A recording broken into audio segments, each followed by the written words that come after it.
What type of negative emotion would you say that you feel most often? That familiar state of darkness that you experience within your mind and your body. It seems to always be there in the background, right? Just waiting to enter your mind and dominate your consciousness at any given moment. And when it arises, how long will it last, and how severe will the state of suffering be?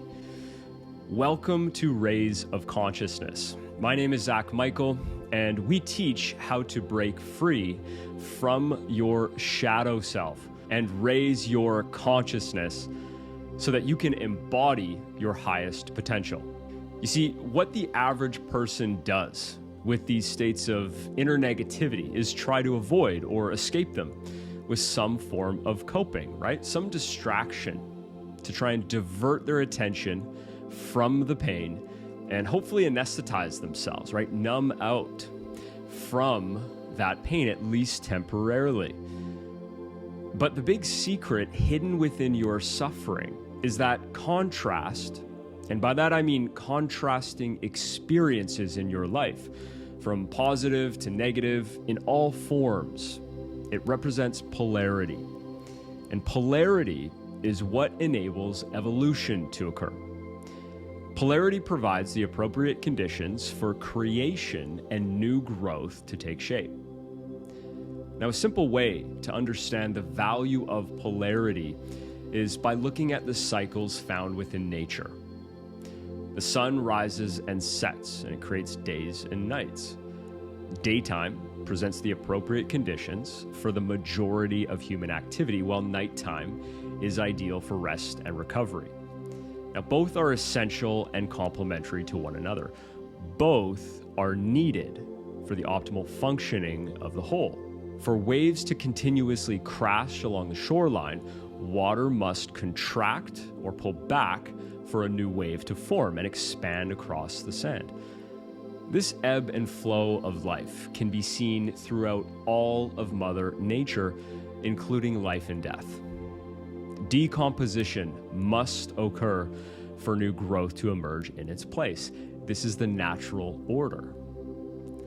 This understanding of polarity applies a more objective and useful meaning to the more uncomfortable or downright ugly moments of life.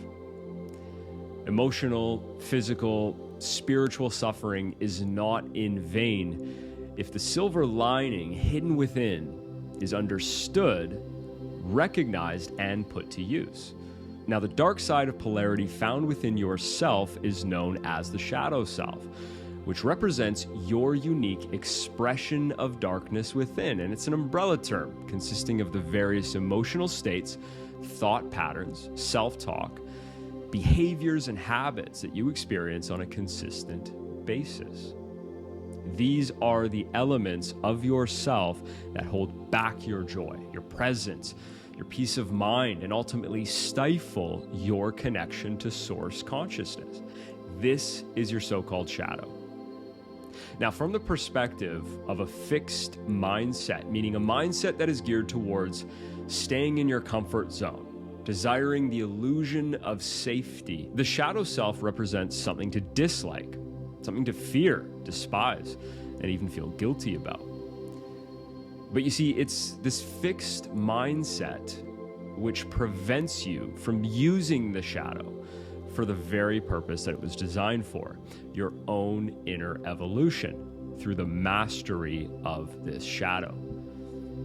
Now, through the lens of the growth mindset, meaning a mind that's open, that's oriented towards curiosity, learning, and all forms of expansion, the different expressions of your shadow represent a series of opportunities, but only if you're willing to recognize the true teaching lesson disguised within the suffering. The moment that you recognize the true significance of any experience of suffering is the moment when you realize that everything that you experience, the good, the bad, everything in between, is actually geared towards your favor in life. You see, it's this reframing of problems, pain, and suffering into challenges and opportunities for your growth, that's at the core of what makes someone successful in life or not. You see, the goal isn't to expect to never fail or prevent suffering out of fear. The game is to embrace the totality of what life brings you so that you may learn through the experience and actually come out the other side stronger than you were before you had the experience.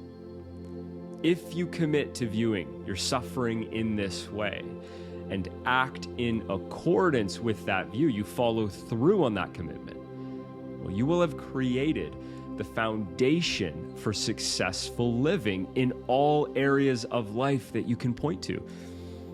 You see, the reality of the shadow is that it has absolutely no independent existence. It's not as though there's something that exists separately from you that you have to overpower or destroy through might and force. These are shadow elements, meaning that this lower vibrational version of you is basically the sum total of the different negative memories that you hold on to, the traumas that you've experienced, and the habitual patterns that you express unconsciously. Now, did you notice the pattern within those three examples that I just gave? These shadow elements consist of mostly negative memories, traumas, and unconscious habits. The pattern here is that these are all expressions of the energy of your past. Now, this pattern indicates two very important insights.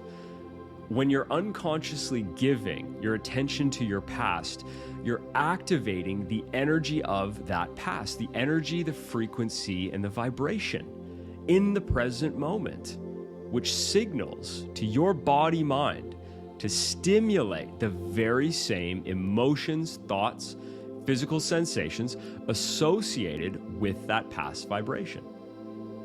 The shadow self only expresses when you're giving your attention to the past. The second insight is that if it only exists in the past, then it's in the present moment where you're free from the regret, free from the guilt, the shame, the anger, and so on.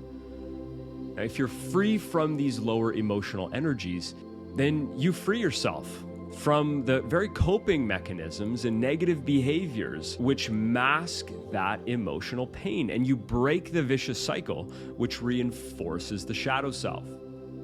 Your true power is revealed to you by every choice you make. Do you choose to leverage your shadow elements as springboards into light and empowerment? Do you choose to polarize yourself into a life experience of joy, gratitude, abundance, and inner peace? Will you choose to fully align yourself to your highest potential in this life? You see, if you make this decision, then you will have initiated yourself into a brand new existence where you have chosen to become who you truly are by letting go of who you are not. Take, for example, an emotional trigger. A trigger represents lightning fast memory recall. Now, while there is most often no visual imagery flashing through your mind when you're triggered, it's the emotion of a previous experience that is recalled. The more often these same emotions are triggered, the more we teach our mind and our body to know that very same emotion. So you're practicing it. So you can see that for a trigger to occur, there's absolutely zero thinking involved. The entire sequence takes place unconsciously, which is why you'll hear people using the expression, he or she pushes my buttons. Well, if a metaphoric button is being pushed, then there's no conscious decision being made on your part to become emotional. The decision has been made by your unconscious programming. So the question is, do we want to live emotionally or do we want to live consciously? It's not to say that emotions are inherently bad, mind you. Experiencing emotion is a natural part of being alive, right? The distinction here is being able to live life without being controlled by our emotions. Now, a moment ago, we said that by letting go of your emotional conditioning, you're letting go of who you are not. If we view your highest self as being an extension of source energy or God consciousness, then every single time that you're feeling sad, angry, guilty, or shameful, well, your higher self, your true self, is signaling to you that you've shifted your attention towards some type of illusion, something false.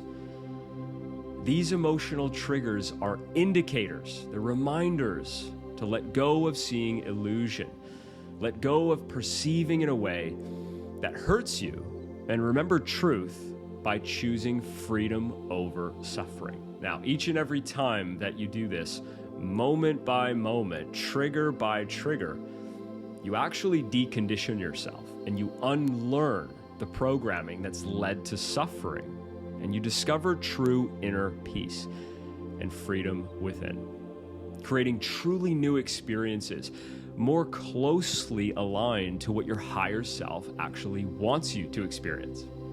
So how do we do this? Well, in the next episode, we're going to lay out a simple step-by-step formula for turning these lower emotions into launching pads for inner growth.